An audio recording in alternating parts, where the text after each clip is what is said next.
नाज़रीन हालात को देखकर आप ये समझते होंगे कि शायद इमरान खान जेल में है, उसे कोई मिल नहीं रहा, आप हालात बहुत खराब रोज बरोज होते चले जा रहे हैं। इसमें कोई शक नहीं कि बज़ाहिर सूरत हाल यही। मेरी खबर के मुताबिक इमरान खान से लोगों ने मुलाकात की है। एक बात मैं आपको बता दूं कि जब मेरे पास कोई खबर होगी तो मैं कहूंगा कि मेरे पास खबर है। अब ये लोग कौन थे इनका मुझे अभी तक इल्म नहीं, और शायद कोई 2-3 दिन के अंदर अंदर मुझे पता चल जाए। लेकिन एक खबर थी मेरे पास आज से 3 रोज पहले। खबरों को इतना हजूम था कि मैं उसे डिस्कस न कर पाया। इमरान खान एक दफा फिर ये ऑफर दी गई है कि हम आपको बनी गाला शिफ्ट कर देते हैं बुशरा बीबी के साथ, जिसके जवाब में इमरान खान ने कहा है कि अगर मेरी मर्जी के खिलाफ आपने मुझे बनी गाला शिफ्ट किया तो मैं वहां हंगर स्ट्राइक पे चला जाऊंगा, यानी मरण भर्त का ऐलान कर दूं। आपने देखा होगा कि मोहतरमा अलीमा खान अडयाला जेल से अपने भाई का पैगाम अवाम के नाम वो सुना रही थी कि 2 खवातीन ने, ये खवातीन नहीं ये रियासत है, रियासत इतनी बेहयाई और बेअसूली को छू रही है कि कभी हमने ऐसा तसव्वुर भी नहीं किया और इतनी बुखलाई हुई है। इन्हें इल्म है नाज़रीन किराम के 95% अवाम इमरान खान के साथ है। इतनी दुआएं शायद ही किसी गैर के लिए आमतुन्नास ने मांगी हो जितनी शुक्राए अर्ज पर दुआएं होती है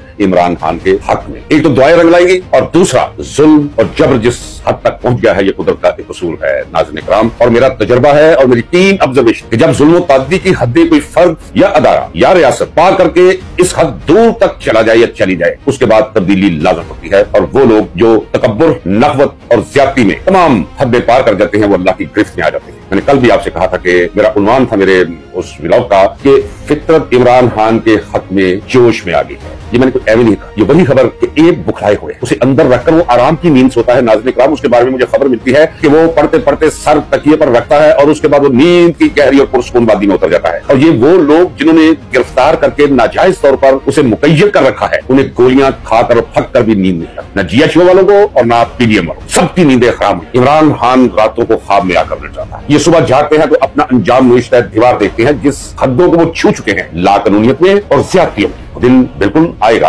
मैंने कल भी आपको फैज की आखिर में एक नज़्म पर मैंने इख्तिताम किया था अपने व्लॉग का कि हम देखेंगे लाज़िम है कि हम भी देखेंगे वो दिन के जिसका वादा है जो लोहे अज़ल में लिखा है, हम देखेंगे लाज़िम है कि हम भी देखेंगे। ये सारा कुछ मुझे दीवार के उस तरफ नजर आ रहा है जो इनके साथ होने जा रहा है। मैं ये होता देखता चला आया। नाज़रीन किराम मैंने देखा है अपने दोस्त की अदालत के अंदर परवेज मुशर्रफ को, मैं वही था। दोस्त मेरा जज था, नाम उसका शौकत अजीज सिद्दीकी। ये पेश था उस अदालत में तो वकील जमानत के लिए दलाइल दे रहा। शौकत अजीज सिद्दीकी ने जान के पूछा, बाद में बताया उसने भाई मैं जान के पूछा पता से कितने बैठा हो बिज्जू, इसी तरह से कहा अल्लाह हुआ। कहता मुझे पता था वो बिज्जू कहाँ बैठा है। तो वकील से कहा कि मुलजिम किधर है। तो कहता है 1 सेकंड के अंदर मैंने देखा कि परवेज मुशर्रफ उठकर खड़ा हो गया। जी सर मैं यहाँ हूँ, आगे आ जाओ, आ जाएंगे आ जाओ। तो ये आगे चला गया तो गवाह है वो सुन भी रहा होगा दोस्त मेरा शौकत अजीज सिद्दीकी, सुनता है वो मेरे व्लॉग। तो शौकत अजीज सिद्दीकी ने कहा कि भाई साहब मैं अल्लाह की जात को गवाह करके कहता हूँ वो जब खड़ा था ऐसे लगता था कि उसके शानों पर इंसानी शक्ल और मुंह नहीं, चेहरा नहीं, कोई बिज्जू की शक्ल है। आज वो नहीं है इस दुनिया में, लेकिन तभी वो भी आसमानी लहजों में बातें किया करता था, मुक्के दिखाया करता था, कलफ वाली वर्दी पहनकर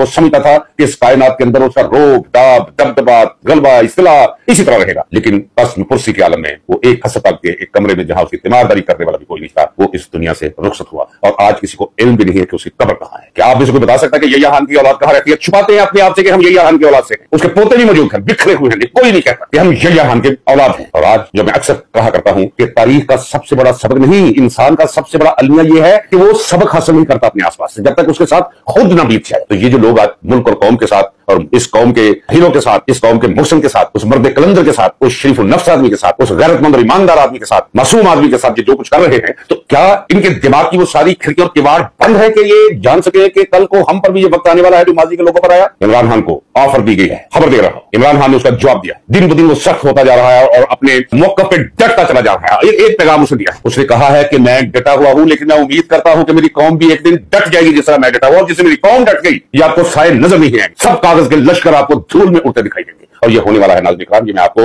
वक्त से पहले ये खुशखबरी दे रहा हूं। इस हद तक अदारे तबाह हो चुके हैं जिस मुल्क में निज़ाम अदल और इंसाफ ना रहे। आपको इल्म है कि ये जस्टिस यहिया खान अफरीदी को देखो, मैं वकील हूं, मुझसे जूनियर है नाज़रीन किराम, और मुझे ये कहने दीजिए जितने ये हाजी अमीन समेत अमीनुद्दीन खान ये सब मुझसे जूनियर हैं इस पेशे के अंदर। जब ये अभी लॉ कर रहे थे उस वक्त इस मुल्क और कौम के लिए जेलें काट रहा था, किलों में तशद्दुद सह रहा था, कोई जुर्म नहीं किया था। एक ही जुर्म था कि मुआशरती इंसाफ चाहिए, आइन की बालादस्ती चाहिए, जमहूरी उसूलों की पासदारी करो, जुल्म ज्यादती और तकब्बुर से बाज रहो। ये मेरी लड़ाई थी जिस लड़ाई के बिल बदल और इस मुकद्दस जुर्म में मैंने अपना कह दीजिए कि लड़कपन और जवानी जेलों, किलों, थानों, हवालातों, फांसी के सेल्स में गुजारी। उस वक्त ये अभी यूनिवर्सिटियों में रट्टे मार के लॉ कर रहे थे जितने आपके सुप्रीम कोर्ट के जजेस बैठे। इसलिए तो मुझे इतने लगते हैं गोली बरस के बोलने लगते हैं। वो इसलिए कि उनके करैक्टर ऐसे, उनके किरदार ऐसा, उनके अमाल ऐसे कि मैं कोड नंबर 1 में जब जाकर बैठता हूं और मैंने कुर्सियों पर बैठा देखता हूं, नाज़ इकराम में अपने अल्लाह की जात को गवाह करके कहता हूं, मुझे गलीज किस्म के ये नजर आना शुरू हो जाते हैं, क्योंकि इनके करतूत ऐसे हैं। बेड़ा गर्क करके रख दिया है इन्होंने, अपनी प्रमोशन, अपनी तनख्वाह, अपनी मरात और अपनी हिस्सो आस इस स्लीप पर चढ़ा। अब इन्होंने क्या किया है, यानी 26वीं आईनी तरमीम आई आपके मुल्क में। किसी जज को नहीं पता कि 26वीं आईनी तरमीम क्या है, किसी वकील को नहीं पता था 26वीं आईनी तरमीम क्या है, वजीर आजम को नहीं पता था, वजीर कानून को नहीं पता था, वजीर दाखिला को नहीं पता था। नाज़रीन इकराम, वो 26वीं आईनी तरमीम, और जिस तरह ये 26वीं आईनी तरमीम मंजूर करवाई गई, किसी की मां पकड़ के बंद कर ली, किसी के भाई को उठा लिया, किसी को रात थाने में रखकर सुबह जो है पेश किया, और उसके चेहरे से पता चल रहा था कि तेरी सुबह कह रही है, तेरी रात का अफसाना। बिखरे हुए बाल, आंखें बाहर निकली हुई, खौफ छाया हुआ चेहरों पे, कपकपाते होंठ, कपकपाता जिस्म, और जाकर वो वोट दे रहे हैं 26वीं आईनी तरमीम के हक में। अब 27वीं आईनी तरमीम लाने जा रहे हैं। 27वीं आईनी तरमीम के बारे में मैं आपको बहुत लंबे उसमें जो मुझे इतलात मिली है, जरा सुनिए। फौज को आईन में इसका आईनी किरदार दे दिया जाएगा। ये जो आप और मैं कहते हैं कि फौज जो है आईनी हदूद में रहे, उन्होंने कहा लौह पुत्रों से तो 10 आईन की है। 27वीं आईनी तरमीम के जरिए फौज का आईनी किरदार वो क्या है, वो मैं आपको हर एक नुक्ता एक विलाक का मुतकाजी है। नाज़रीन इकराम, ये आप याद रखिए, तमाम सूबों के मिनरल्स 26वीं आईनी तरमीम के मुताबिक मरकज की दौलत करार पाएंगे। बलोचिस्तान से निकले तो कोई बलोच नहीं कहेगा ये जुर्म करार पाएगा कि ये तांबा हमारा है, ये पोटाशियम हमारी है, ये तेल हमारा है, ये डीजल हमारा है, ये जमुर्द हमारा है, ये चलगोजे हमारे नहीं। कभी हुआ करता था कि लोग निकलते थे, एक बंदा उनके सरबराही लश्कर की कर रहा होता तो आकर किसी मुल्क को वो फतह कर लिया करते थे। पूरे मुल्क पर हुकूमत जब जमा लिया करते थे तो उस मुल्क के सारे खजाने, सारी जमीनें बादशाह की मलकियत करार पाए। बादशाह जो चाहे वो करे, जिसे चाहे इनायत कर दे, जिसे चाहे टका ना दे। जिस तरह आप जिस घर में रह रहे हैं आपकी मलकियत है, इसी तरह पूरा मुल्क मलकियत बन जाता था उस ताले आजमा की, उस फाते की, जो बाद में अपने आप को बादशाह डिक्लेयर कर देता था। इसी तरह 27वीं आईनी तरमीम के जरिए मरकज को, यानी रियासत को, फेडरेशन को पाकिस्तान के तमाम जमीन या जमीन के बाहर मौजूद खजानों का मालिक करार दे दिया जाएगा। सूबों से उनकी इख्तियारत वापस ले ली, NFC अवार्ड रिवर्स हो जाएगा, 8वीं तरमीम वापस ले ली जाएगी तकरीबन, और सो कॉल्ड असेंबलीज को कायम रखने के लिए, तसलसल और तवात्तर देने के लिए ऐसे कवानीन आएंगे कि हंगामी हालत में इंतखाबात की जरूरत नहीं रहेगी। हंगामी हालात का ऐलान करके 2-2 साल के लिए असेंबलियों की मुद्दत बढ़ा दी जाएगी। इसके अलावा इसमें जो जो कुछ होने जा रहा है, अगर मैं वो सारा बयान करूं तो सारे का सारा बिलाग यहीं पर आकर खत्म हो जाएगा। इतना मैं जरूर कहूंगा कि 26वीं आईनी तरमीम के गलीज बदन से बरामद हुआ आपका आईनी बेंच। बदकुमाश, बदमाश और बदफितरत और छोटे लोगों को इकट्ठा किया गया सारी जुडिशरीज में से और वकला में से। जितना कोई बेहयाई के समंदर में गहरा, उतना ही उसे लाकर बिठा दिया गया इसके अंदर। इसका मतलब यह है कि ये सारे के सारे जजेस वो हैं जो कंप्रोमाइज हैं, और ना सिर्फ ये, इस जुडिशरी को, निजामी अदल इंसाफ को आजाद अदालत रहने नहीं दिया गया। इसे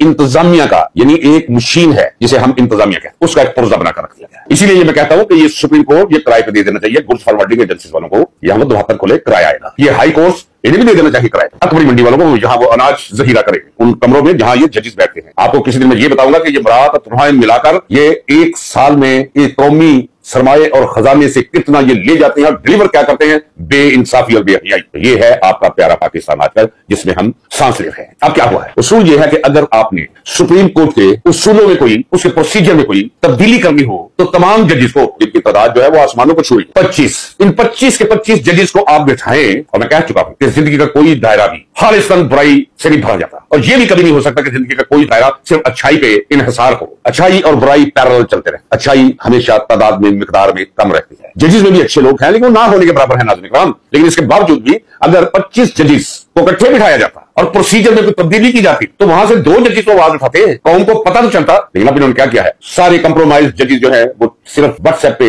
एग्रीड एग्रीड एग्रीड एग्रीड लिख देते हैं। इसका मतलब यह है कि आपने निजाम उल्ट कर रख दिया सारे का सारा। अब कौन सा केस लगेगा, कौन सा केस नहीं लगेगा। मसलन इमरान खान की अपील, किसी मुकदमे में नाजायज तौर पर भी अगर उसे सजा दी गई तो वो अपील ऐसे करके रख दी जाएगी, क्योंकि 7000 अपीलें पहले मौजूद। वो कहेंगे और ऐसे ही होगा कि जनाब पहले ये सुनेंगे हम 7999, उसके बाद जब बारी आएगी देखी जाएगी। हमारे लिए तो अदालत के लिए तो केस बस केस है। अदालत की नजर में तो तमाम पाकिस्तान के शहरी जो है वो बराबर है। जब इतनी बेहयाई और लाकानूनियत से भी उनका काम अभी नहीं चल रहा तो रहती सहती कसर भी निकालने के लिए वो यही अफरीदी से आप क्या तो करोगे। आपको पता है कि इसका परदादा कौन था, गुलखान अफरीदी। अनपढ़ आदमी था लेकिन डंडे मार था, भैंसे और बकरियां चोरी कर लिया करता था। लोगों कोई पूछता था तो आगे से सीना फुला के, आंखें दिखा के उन्हें डराता था। ऐसे लोग ही अंग्रेज को चाहिए। उसने मुखबरी शुरू कर, उसे मलक बना दिया अंग्रेज ने। वो अफरीदी कौम का छोटा सा मलक बन। फिर जब किसी को ये अडॉप्ट कर लेते थे अंग्रेज, उसकी औलाद में पता था इनके जैसे निकलेगी नापकार, बेजमीर, बेहया। वो फिर उन्हें तलीम भी दिलवाते थे। फिर इसके दादे को तलीम दिलवाई। जब दादा तलीम याफ्ता हो गया तो फिर बेटा जो है वो भी तलीम याफ्ता हो गया। इसका बाप खून में ही चला रहा है मुखबरों कौम के दुश्मनों। इसका बाप तो चीफ सेक्रेटरी भी रहा, अबूरी कमीना के अंदर कहीं वजीर भी रहा, और उसका ये बेटा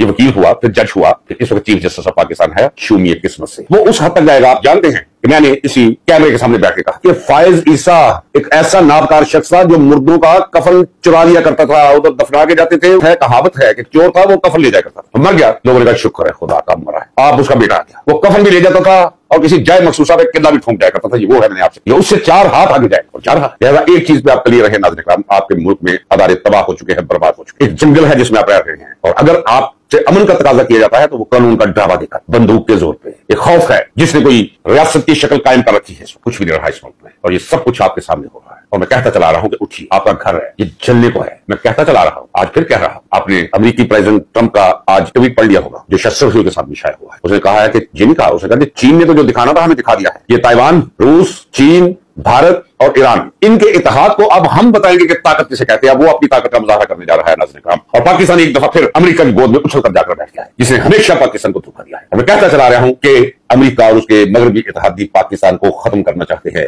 दुनिया के नक्शे से। पाकिस्तान को उस मुकाम पर पहुंचाना चाहते हैं बदनाम करके जो पहुंचा चुके हैं तकरीबन 75%। तकाजा किया जा सके कि अपने एटमी असासे जमा कराओ, मुश्तरका निगरानी में रखो। बहुत नाजुक वक्त है नाज़रीन इकराम, सिर्फ ये सारा मेरा गला फाड़ फाड़ के आपको कहना कि उठे, आवाज उठाएं। इससे ज्यादा बुरे दिन पाकिस्तान पर नहीं आ सकते नाज़रीन इकराम। मैं कोई मुबालगा नहीं कर रहा, इससे बुरे क्या आएंगे। हाँ, मुझसे लोग पूछते हैं क्या बताते हैं कि जनाब तबाही आ रही है तो, और हमें कोई बचत की राह दिखाए। और मैं कितनी दफा बताऊंगा आपको, मैं बता चुका हूं ध्यान से। और इमरान खान की मोहब्बत मैं नहीं बताता हूं, ना मैं किसी लोगों की कोई अकीदत में मुब्तला होने वाला हूं, ना मोहब्बतों में मुब्तला होने वाला हूं। हाँ, अगर किसी में कोई वस्फ हो उसका इकरार बिल लिसान और तस्दीक बिल कल्ब जरूर करता हूं। इस वक्त इमरान खान है, पाकिस्तान को अल्लाह तबारक व तआला ने एक उम्मीद की शक्ल और सूरत में हमारे दरमियान उतारा हुआ है। वो इम्तिहान गाह में है, इम्तिहान दे रहा है। कम अज कम हमें चाहिए कि हम उसे एहसास अमली तौर पर दिलाते रहे कि हम तेरे साथ है। पाकिस्तान के बच्चे की एक राह, सादी सी बात है, आप जरा खुद गौर कर लीजिए। इस वक्त कोई ना बलूचिस्तान पाकिस्तान के साथ रहना चाहता है, ना कहीं, और ना आप सिंधी रहना चाहते हैं। तो वैसे ही एक नक्शा बना के पहले का बहुत रखा हुआ है, जिनापुर का। आजाद कश्मीर वाले आपसे नाला है, मेरा राब्ता रहता है। गिलगित बल्तिस्तान वाले वो आपके साथ रहना नहीं। अनेक्सिस 2 आपकी, वो भी इमरान खान को आज छोड़ दीजिए, इमरान खान को ले आए। एक गारंटी है कि पूरी कौम भले वक्ती तौर पर, जितने हम कह लेते वक्ती तौर पर इत्तेहाद की ऐसी शक्ल इख्तियार करेगी कि पूरी दुनिया की आंखें चकाचौंध करके रखे। और इससे आगे बढ़कर मुझे उम्मीद है कि अल्लाह तबारक व तआला उसके हाथ से इस मुल्क और कौम की व्यक्ति का काम जरूर ले। वो उम्मीद है। मुझ जैसा शख्स जिसे पता था कि डूबे डूबे जी बन गया, लेकिन अब उम्मीद है कि नहीं, इसके बचने की उम्मीद है। और पाकिस्तान को बचाने और फौज और अवाम के दरमियान जो खलीज पैदा हो चुकी है नफरत की, उसे पाटने के लिए जरूरी है कि फौजी क़यादत हमारी आज वो इस मुल्क और इस कौम पर रहम करे। उनकी जाती बेहतरी भी इसमें है। ये डब्बा फिल्म पैक करे, इमरान खान को रिहा करे, इम्पार्शियल इलेक्शन, और जिसे अवाम मुंतखब करे उसे 5 साल के लिए काम करने दे, सियासत के जोर तोड़ से बाज आ जाए, कोई खैर की राह निकले। नाज़रीन इकराम, आपसे फिर मेरी गुजारिश है कि इस चैनल को ज्यादा से ज्यादा सब्सक्राइब करें, शेयर करें, कमेंट्स करें। कहता रहूंगा, रोज कहता रहूंगा, वो इसलिए कि पक्की खबर है ये सच कि मेरे चैनल को दबाने के लिए, नाकाम करने के लिए और मुझे दिल बर्दाश्त करने के लिए इसके खिलाफ जो कुछ बन पा रहा है इनसे वो कर रहे हैं। वादा है मेरा, कोई भी ना सुनेगा तो मेरे लिए यही काफी है कि मैं कैमरे के सामने बैठ कर रिकॉर्ड करवाता और ये खुद कलामी जारी रहा। नाज़रीन इकराम, इजाजत दीजिए, मिलते हैं अगले व्लॉग में। पाकिस्तान पाइंदाबाद।